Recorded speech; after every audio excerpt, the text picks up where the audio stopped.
बाळासाहेबांच्या विषयी कधी जो आदराचा भाग आहे तो कधी कमी झालेला नाही. पण आता आता जमातीवर भाषा बोलणं बरोबर नाही, परंतु म्हटलं मी ज्या ट्रॅकमधून आलोय तो ट्रॅक हा सांगतो की एकदा चंदनाच्या पाटावर आणि चांदीच्या ताटावर उठलं की परत बसायचं नाही. त्यानंतर सुद्धा बाळासाहेबांचे काही कामानिमित्त, कारण मी 4 ते 14 10 वर्ष मंत्री होतो, आदरपूर्वक मी बाळासाहेबांनी सांगितलेल्या त्या कामांना अंजाम देण्याचा प्रयत्न केला. ज्याला बाळासाहेबांचं निधन झालं त्या दिवशी महापौर बंगला मुंबईमध्ये सगळेच, म्हणजे सुषमा स्वराज पण आल्या होत्या, शरद पवार साहेब होते. शरद पवार साहेब मला बोलले का तुम्हाला काय प्रॉब्लेम बिलेम, तर म्हटलं यापैकी कुणाच्यात हिंमत नाही गणेश नाईकला तिथं रोखण्याची. मी पालकमंत्री म्हणून, मंत्री म्हणून गेलो होतो, संजू नाईक खासदार म्हणून, संदीप नाईक आमदार म्हणून आणि सागर नाईक महापौर म्हणून, 4घे जण आम्ही त्या ठिकाणी बाळासाहेबांना आदरांजली व्हायला गेलो होतो.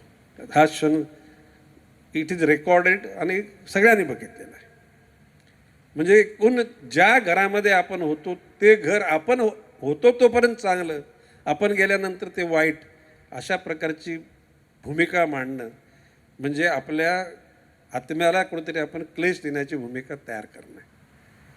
आता त्याच्यानंतर राष्ट्रवादीमध्ये आल्यानंतर 14 वर्ष, आणि मी तुम्हाला सांगतो की शरद पवार साहेबांनी अजूनसुद्धा गणेश नाईक जाण्याचं त्यांना खंत आहे.